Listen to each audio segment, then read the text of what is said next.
বিষ্ণু বললেন খায়রুকুম মান তাআল্লামাল কুরআন ওয়া আল্লামা, তোমাদের মধ্য থেকে ওই ব্যক্তি আল্লাহর কাছে সবচাইতে বেশি সেরা যে নিজে কোরআন শিখে অন্যরে শিখায়া দেয়। আপনি কোরআন শিখলে আপনি সেরা, আবার আপনি যদি শিখায়া দেন তবেও আপনি সেরা।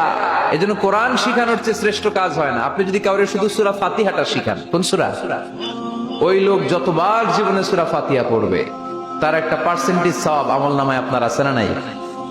আবার ওই লোক যদি কাউরে এই সূরা ফাতিহাটা শিখায়, আবার যারে শিখালে এ যদি আবার আরেকজনরে শিখায়, এভাবে যত জনকে শিখাবে প্রত্যেকের সওয়াব থেকে একটা পার্সেন্টেজ সওয়াব আপনার আমলনামায় দিয়ে দিবে কে?